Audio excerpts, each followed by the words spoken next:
take a breath right now. Did you do it through your nose or your mouth? It seems like the most trivial question in the world. Air goes in, air comes out. Who cares which hole it uses? But here's something that surprises almost everyone. Your nose does something for that air that your mouth physically cannot do. And if you're one of the many people who breathes mostly through your mouth during the day, or worse, all night while you sleep, you may be quietly missing out on it, night after night, year after year, in ways that show up on your face, your sleep, and even the oxygen reaching your cells. This isn't a small difference. So let's follow a single breath through both routes and see exactly what your nose is doing that your mouth can't.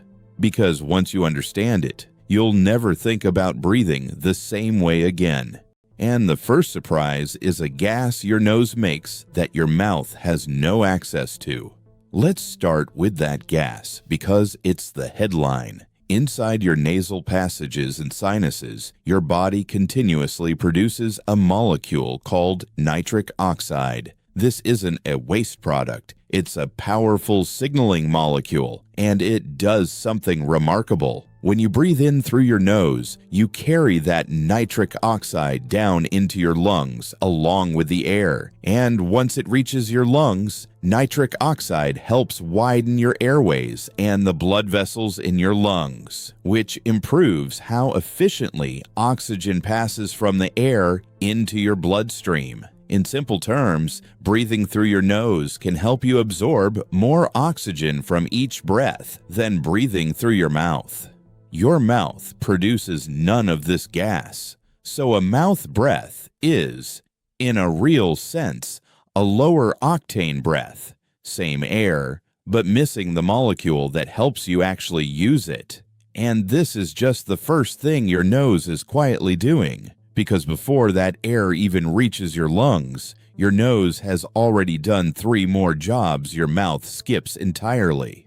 Think of your nose as an air treatment plant and your mouth as an open door. As air travels through your nose, it gets filtered. Tiny hairs and mucus trap dust, pollen, and particles before they reach your lungs. It gets warmed to body temperature, and it gets humidified, moistened so it doesn't dry out your delicate lung tissue. By the time nasal air reaches your lungs, it's clean, warm, and moist. Exactly what your lungs want. Now picture mouth breathing. Cold, dry, unfiltered air pouring straight down into your lungs, skipping all 3 steps. This is why chronic mouth breathing is associated with a dry mouth and throat, more frequent throat irritation, and even a higher tendency towards certain infections since you've removed your first line of defense. Your nose was built to prepare the air. Your mouth was built to eat and speak.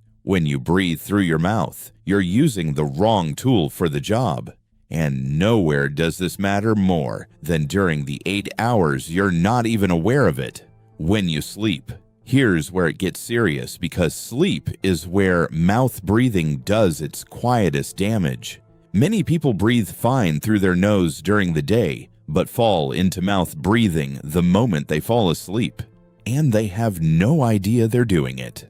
The signs show up in the morning, waking with a dry, sticky mouth, a sore or scratchy throat, morning bad breath, or feeling strangely unrefreshed despite a full night in bed. Why unrefreshed? Because mouth breathing during sleep is linked to more fragmented, lower quality sleep, and it's strongly associated with snoring and with worsening sleep-disordered breathing. When you breathe through your mouth lying down, the position of your jaw and tongue can partially obstruct your airway, leading to that vibrating snore and to brief interruptions in your breathing. So 2 people can sleep the same 8 hours, but the nose breather wakes refreshed while the mouth breather wakes groggy, dry, and foggy, because the quality of their sleep was quietly sabotaged by how they breathed. And over years, this nightly pattern can leave a mark you can actually see. This next part sounds almost unbelievable, but it's well documented. Especially in children, chronic mouth breathing can actually influence the shape of your face. Here's the mechanism. The resting position of your tongue matters enormously. When you breathe through your nose, your mouth is closed and your tongue rests gently against the roof of your mouth, where it acts as a natural scaffold, gently shaping the upper jaw and palate. But when you breathe through your mouth hangs open, your jaw drops, and your tongue sits low, away from the roof of your mouth. In a growing child, years of this can contribute to subtle changes. A longer, narrower face, a recessed jaw, dental crowding, and a flatter profile. Orthodontists have a name for this collection of features associated with chronic mouth breathing. In adults, your bones are set, so your face won't reshape. But the open mouth posture, the dry mouth, and the dental effects still apply. It's a striking illustration of a deep principle. How you breathe, repeated thousands of times a day, is a force that shapes your body over time. And that principle extends even to how well you think and feel during the day. Let's connect it all to your daytime energy and mind, because the effects don't stay in your nose and mouth. Remember the nitric oxide and the better oxygen uptake from nasal breathing, and the better sleep quality. Both of those feed directly into how you function all day. Poor sleep from nighttime mouth breathing means daytime fatigue, brain fog, and trouble concentrating, the classic signs of unrefreshing sleep. And there's another layer. Nasal breathing, because it's slower and more measured, tends to promote a calmer state, gently activating the body's rest and recover mode. Mouth breathing tends to be faster and shallower, which can nudge your body toward a more stressed, alert state. Some people who switch from chronic mouth breathing to nasal breathing report feeling calmer, more focused, and less anxious, not because of magic, but because they've changed the rhythm and chemistry of something they do over 20,000 times a day. When you do anything 20,000 times a day, small differences compound into large ones, and that scale is exactly why this matters more than it seems. So let's step back and add it up. Your nose makes nitric oxide that helps you absorb oxygen. Your mouth makes none. Your nose filters, warms, and humidifies air. Your mouth does none of that. At night, nose breathing supports deep, quiet, refreshing sleep, while mouth breathing fuels snoring, dryness, and fragmented rest. Over years, breathing pattern even helps shape the growing face. And all day, the better oxygen and better sleep of nasal breathing feed sharper focus and a calmer mind. None of these is a single dramatic event. Each one is a tiny difference, repeated breath after breath, night after night, until it adds up to a real difference in how you look, sleep, and feel.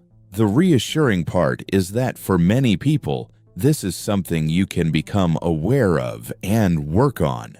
Noticing your daytime breathing and talking to a doctor or dentist if you suspect your mouth breathing at night, since persistent mouth breathing or snoring can be a sign of an underlying issue worth checking, like nasal obstruction or a sleep breathing disorder. Your nose isn't just a passive air hole. It's a sophisticated piece of equipment your body built over millions of years, and it does several things your mouth simply can't.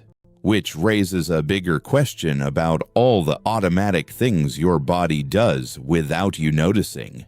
We just saw how something as unconscious as breathing quietly shapes your health. But what about the chemical you might be putting into your body every single morning to feel awake? Caffeine. What is it really doing inside your brain? And what happens when you take it away? The answer is stranger than the simple energy boost everyone assumes, and it's the story waiting for you in the video on screen right now.